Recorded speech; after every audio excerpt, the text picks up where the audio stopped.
Hey everyone, and welcome back to Cineride Lifestyle. Today I'll take you on a journey. But to where? Stay tuned and take a look with me. Disneyland, or should I say DisneySea. If you have not heard lately, DisneySea recently opened its latest expansion called Fantasy Springs. This officially makes it the park's 8th and final port. So, let's take a look together. Fantasy Springs opened in June 2024, introducing the world of Frozen, Rapunzel's Forest, and Peter Pan's Neverland in a $2.2 billion expansion. Now, let me tell you how to get in. First, you need a DisneySea ticket. You can purchase a ticket through the official website or through my Klook affiliate link, for which I also receive a commission to fund my next Disney trip. Next, you need one of the following 3 things: a Disney Premier Pass at 2,000 yen a ride, or a free standby pass. You can enter the port by showing one of the 2 passes and stay until you decide to walk out. The third way is to obtain a special pass by staying at a Disney hotel on a vacation package. The newest hotel is located in Fantasy Springs, and there is an entrance right at the hotel. The package ticket will give you unlimited access to the Fantasy Springs for the day. Whichever way you get in, make the most of your park stay by downloading the Tokyo Disney application. This way, you can see updated information about the park and also do mobile ordering. Well, this concludes the introduction. For now, I'll let you ride the resort line to the DisneySea station.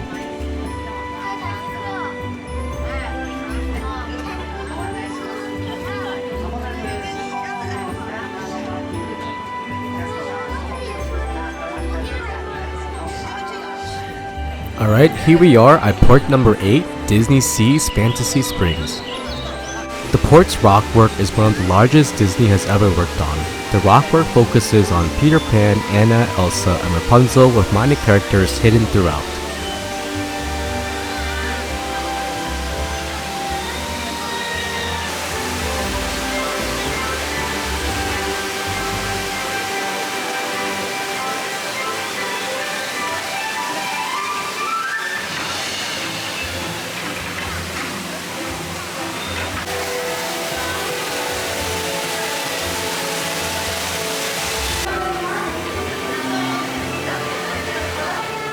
The first section of the port is Peter Pan's Neverland. Here you'll find 2 attractions called Peter Pan's Neverland Adventure and Fairy Tinkerbell's Busy Buggies.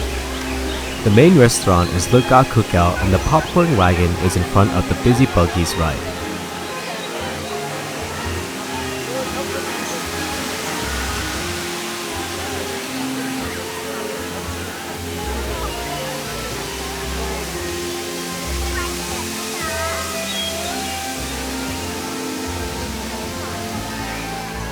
The first ride you will go on is Peter Pan's Neverland Adventure.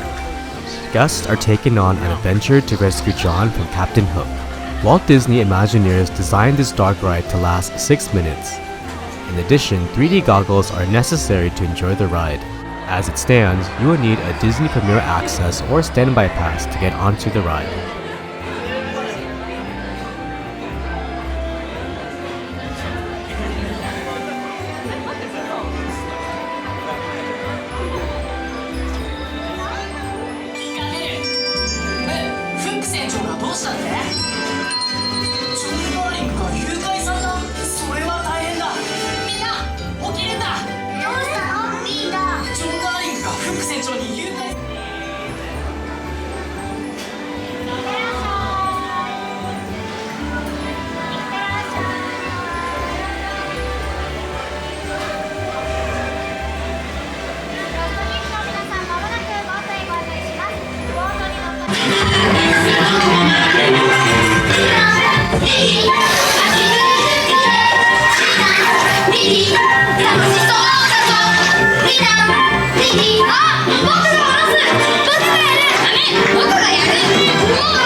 Hungry, look out for Cookout. This is a 200-seat cafeteria which serves meals such as the Lost Kids snack box.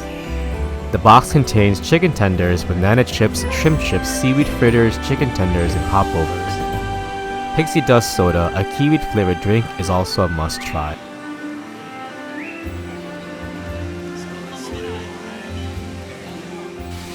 Instead of a castle, the Jolly Roger sits in the middle of the lake where guests can immerse themselves in the ship's interior. In addition, Fairy Tinkerbell's Busy Buggies puts at least 4 riders in each vehicle for a 2-minute ride session outdoors.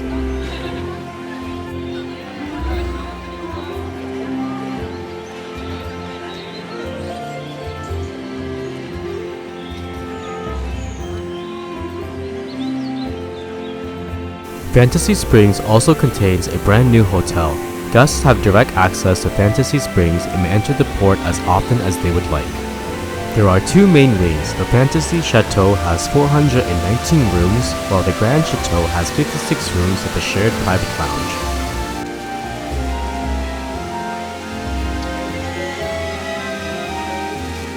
Right underneath the hotel is a gift shop that is open to all park guests.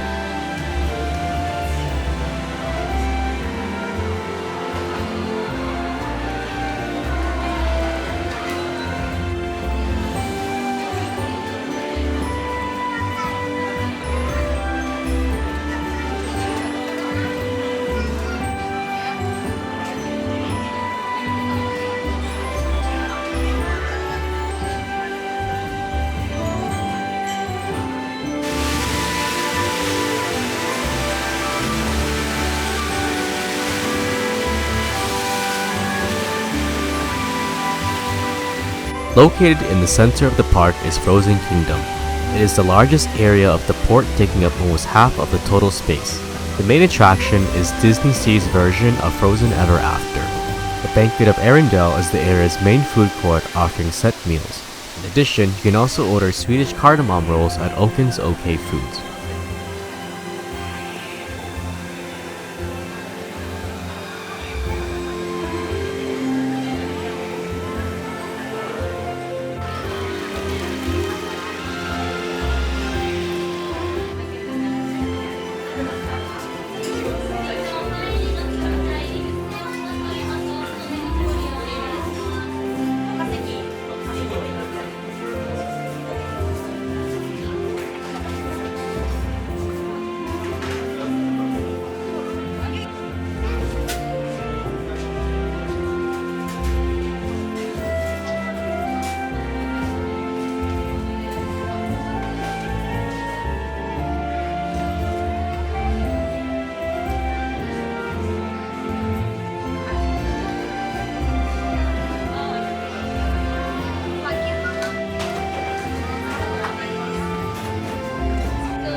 Rapunzel's forest is located right between Frozen Kingdom and Neverland. You cannot miss it because Rapunzel's tower stands at the center of the forest.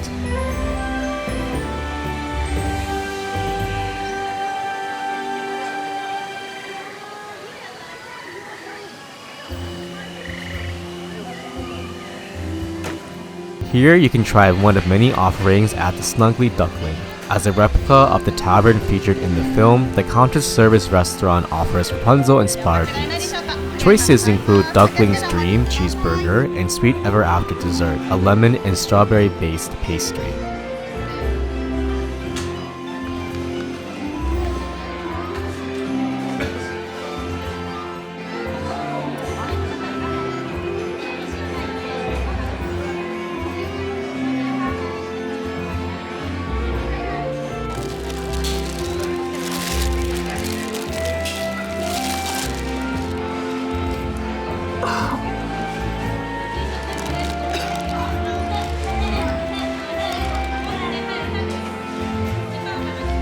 Here you can experience Rapunzel's Lantern Festival.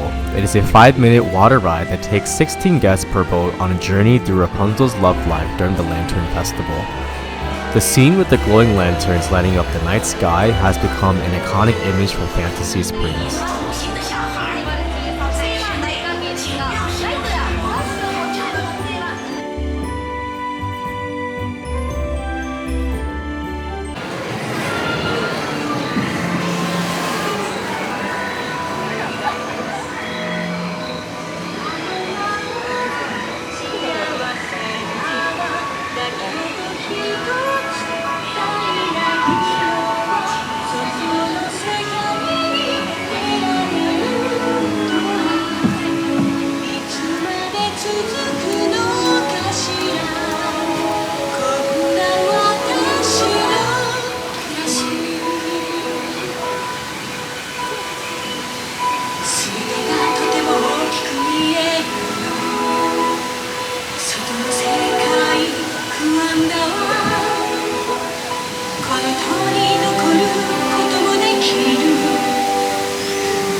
Alright folks, this concludes my short overview of DisneySea's Fantasy Springs. As the porches open, there'll be huge crowds.